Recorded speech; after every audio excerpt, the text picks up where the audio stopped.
এই ভিডিওটা একটু দেখেন আর তাহির হুজুরের কথাগুলো একটু শোনেন। মুসলমান সম্মান মরার পরেও পায়, আর এই সম্মান দেখে হিন্দুরাও কিভাবে মুসলমান হয়। আজকের ভিডিওটা এমন একটা ভিডিও, আপনারা বেশি বেশি শেয়ার করবেন। দেখেন ভিডিওটা। একটা হিন্দু আমার কাছে কালিমা পড়া মুসলমান হয়েছে, আর একটা মহিলা কালিমা পড়ে মুসলমান হলো। তারা জিজ্ঞাসা করা হলো, মেয়েটাকে জিজ্ঞাসা করা হলো, বোন তুমি বড় সুন্দরী, তোমার চেহারাটা বড় সুন্দর, নিশ্চয়ই তোমার ধর্মের মধ্যে তোমার মূল্য আছে, নিশ্চয়ই তোমার ধর্মের মানুষগুলো তোমাকে দিয়ে মূর্তির সামনে প্রসাদ দেয়, কিন্তু তুমি কেন কালিমা পড়ে মুসলমান হয়েছো? হাজার হাজার মানুষ সাক্ষী আছে। এই মেয়েটা ডাক দিয়া কয়, আমার বাবা মারা গেছে, আমার বাবার চিতাশালায় পোড়ানোর জন্য নিয়ে গেছে, কাঠের মধ্যে আমার বাবার লাকড়ির মধ্যে শোয়াইয়া আমার বাবারে শুবাইছে, এর উপরে আবার লাকড়ি দিয়া নিচ দিয়া আগুন ধরাই দিছে। একটু পরে দেখলাম বাবার শরীরের মধ্যে আগুন লেগে গেছে, এই পাটা হঠাৎ করে ঠ্যাঙ্গা বাইরা উপরে উঠে গেছে, আমার বাবার বডিটার মধ্যে লাঠি দিয়া বাইরাইতে শুরু করছে, কিন্তু দেখলাম বাবার গায়ের মধ্যে জীবনে কেউ আঘাত করে নাই, আমার চোখের সামনে বাবার পায়ের মধ্যে আঘাত করেছে। ঠিক ঘটনাক্রমে কিছুদিন পরে আমার মা মারা গেছে। আমার মা অনেক পর্দাশীলা ছিল, হিন্দু হলো, আমার মা অনেক পর্দা করত, কিন্তু আমার মার পিঠ কেউ দেখে নাই, আমার মার পেট কেউ দেখে নাই, পা কেউ দেখে নাই। আমার মা এত পর্দা করত। আমার আম্মা মারা গেল, আমার আম্মারে চিতাশালার মধ্যে নিয়ে গেছে, হিন্দুদের বিধি অনুযায়ী তারে পোড়াবে, লাশটাকে কাঁধে করে নিয়ে গেল, আবার লাকড়ির মধ্যে শোয়াইয়া তার উপর দিক দিয়ে লাকড়ি দিয়ে নিচ দিয়ে আগুন ধরাই দিল। আগুনটা ধরাই দিদিরই চোখের পলকে মার জামাটা পুইরা গেছে, যে এই মার বডি কেউ দেখে নাই, এই বডিটা মানুষের সামনে ওপেন হয়ে গেছে। আমি একটা মেয়ে হিসাবে বড় লজ্জা পাইছি। কিছুক্ষণ পরে আমার মা লাশটা পুড়তে পুড়তে পাটা উপর উঠে গেছে, লাঠি দিয়া বাইরাইয়া হাত পা গুলো একবারে গোড়া বানাইছে। এই যখন আমি দেখলাম আমার বাবার করুণ চিত্র, আমি যখন দেখলাম আমার মার এমন ভাবে পুরাইলো, তখন মুসলমানদের শেষ বিদায়ের কথা আমার মনে হয়ে গেছে। মুসলমানরা মারা গেলে কত সুন্দর করে চতুর্দিকে চারটা কাপড় টানাই, আবার কত সুন্দর গরম জল করে না, একেবারে বেশি গরমও দেয় না, আবার বেশি ঠান্ডাও দেয় না, কুসুম গরম জল দেয় যেন গায়ের মধ্যে আরাম লাগে। সবাই কয় গরম হইলে কত গরম দিস না, আবার ঠান্ডা হইলে এত ঠান্ডা দিস না। কুসুম গরম জলটা দেয় যেন আরাম লাগে। কুসকু সাবানটা দে, অন্য সাবান দিলে কই ফেনা বেশি উঠবে, গায়ের মধ্যে ফেনা ফোনা লাগিয়া দেখবে। কুসকু সাবানটা দে ভালো পরিষ্কার হয়, কিন্তু তার গায়ের ময়লাটা কাটে। এত মায়া কইরা তার লাশটাকে দাফন করে। বন্ধু রে, ও বন্ধু, একটা কথা মনে রাখবেন, হিন্দু মেয়েটার উত্তর দেখেন কত সুন্দর।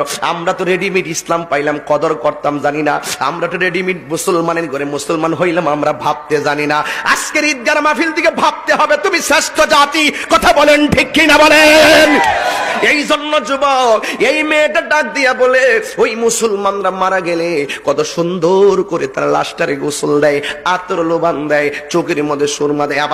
আবার আছে একটা কিন্তু আছে, আমিও কিন্তু অনেক সময় লাশ যখন গোসল করাইতে যাই, ওই পেটের মধ্যে এইভাবে চাপ দেয়, চাপ দেওয়ার পরে নিচ দিয়া যে ময়লা বের হয়, টিস্যু দিয়া ময়লাগুলো মুসলমানরা পরিষ্কার করে দেয়। হিন্দু মেয়ে কয় পায়খানারা সবাই ঘৃণা করে, কেউ সামনে যায় না, কিন্তু মুসলমান মারা গেলে বডির মধ্যে চাপ দিয়া ফেট থেকে ময়লা বাইর করে, পায়খানা বাইর করে নিজে টিস্যু দিয়ে মুচ্ছা দেয়, গামছা দিয়ে মুচ্ছা দেয়, কোনো ঘৃণা করে না। এরা কত মায়া করে, মায়া কইরা তারে নতুন জামাটা পরাইয়া মসজিদ থেকে একটা খাট আনে, খাটের মধ্যে শোয়ায়, কান্দের মধ্যে লাশটারে লয়। কান্দের মধ্যে ব্যাপারে আমার নবী বলেছেন, কোন মানুষ যদি কোনো মানুষের মৃতের কান্দের মধ্যে মৃতের খাটটা লয়, আমরা তো লইতাম পারি না, বাজার আমরা ডাকে, আমরা তো লইতাম পারি না, বন্ধু আমরা ডাকে, আরে লাশটা নেওয়ার জন্য চেষ্টা করবেন। আমার নবী কই, কোন মানুষ যদি মৃতের লাশের খাটটারে কান্ধের মধ্যে বহন করে, 40টা কদম যখন দেয়, একটা কদম দিলে একটা কবিরা গুনাহ মাফ হয়ে যায়, 2টা কদম দিলে 2টা কবিরা গুনাহ, 3টা কদম দিলে 3টা কবিরা গুনাহ মাফ হয়ে যায়। আমার নবী বলেন 40টা কদম দিলে বড় বড় 40টা গুনাহ মাফ হয়ে যায়। একটা মানুষের জীবনটা তালাশ করে দেখেন, জীবনে 40টা কবিরা গুনাহ খুঁজা পাইবেন না। যতই বলেন একটা মিথ্যা করলে মিথ্যাই কবিরা, জিনা করলে জিনাটাই কবিরা, কিন্তু কবিরা গুনাহ 40টা খুঁজে বের করা বড় কঠিন। আমার নবী, আপনার নবী বলেন, যদি মৃতের খাটটারে কান্দের মধ্যে লইয়া আস্তে আস্তে যা 40টা কদম দেয়, আমার আল্লাহ রাব্বুল আলামিন তার 40টা কবিরা গুনাহ মাফ কইরা দেয়। যদি দ্বিতীয় দিন আপনি আরেকজনের লাশটা কান্দে নেন তাইলে আপনি একই ফ্যাসিলিটি পাবেন। এক সপ্তাহ পরে কান্দে নিলে আপনি একটা আবার একই ফ্যাসিলিটি পাবেন। এক বছর পরে কান্দে নিলে আপনি একই ফ্যাসিলিটি পাবেন। এক যুবকের দল হিন্দু মেয়েটা বলে, আমি দেখি মৃতের লাশ কান্দের মধ্যে নিয়া মৃতের লাশের কোনা দিয়ে আঙ্গুলটা লাগায় রাখে, কাফরের মধ্যে আঙ্গুলটা লাগায় রাখে, মাঝখান দিয়ে আঙ্গুলটা লাগায় রাখে। কত মায়া কইরা হাঁটি হাঁটি পা পা কইরা তারে লয়া যায় গোসল কানার ভিতরে নাক দিয়া তুলা ঢুকায়। জিজ্ঞাসা করা হয় কেন তুলা ঢুকাইলা? কয় বলতেছে নাকে দিয়া যেন পানি না ঢুকে। কানের মধ্যে তুলা ঢুকায়। কয় কেন পানির কানের মধ্যে তুলা ঢুকাইলা? কয় কান দিয়া যেন পানি না ঢুকে। আর আমার ধর্মে আমার বাপের গায়ে জীবনে কেউ আঘাত করে নাই। বাবার মৃত্যুর পরে বাবারে বাইরানো শুরু করছে, অথচ মুসলমানরা নাকের তুলা লাগায় যেন পানি না ঢুকে, কানের মধ্যে তুলা লাগায়। কত মায়া, কত মায়া কইরা তারে গুরুস্থানে লইয়া যায়। আবার গুরুস্থানের মধ্যে নিয়া মাটির মধ্যে লাভ মেনা ফালাইয়া দেয় না। 2-3 জন কবরের মধ্যে নাই মা তারে লাশটারে আস্তে কইরা কবরে নামায় একবারে কবরের মধ্যে শুয়াইয়া দে। হো বন্ধুরি, হো চাপুর চিনার খেওয়ার বাবা, হো বাবা, ও চান্দির বাবা, কি দিয়ে ওয়াজ করতাম, কি বুঝাইতাম, আমার বড় কষ্ট লাগে। আমরা কত শ্রেষ্ঠ জাতি হইলাম। হিন্দু মেয়েটা উত্তর দেয়, আবার মাটি দিয়া চাপ দেয় না, উপর দিক দিয়ে বাঁশ দেয়, বাঁশের ফাঁক দিয়া যেন মাটি না ঢুকে। দেখেন কি সিরিয়াল টু সিরিয়াল আমাকে বলুন।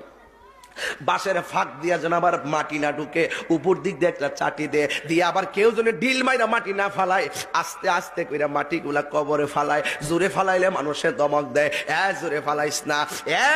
যুবক, আমি যখন মুসলমানদের চিত্রটা দেখলাম আমি বুঝতে পেরেছি এই পৃথিবীর মধ্যে একমাত্র ইসলাম ধর্মটাই হলো মানবতার ধর্ম। কথা বলেন ঠিক কিনা?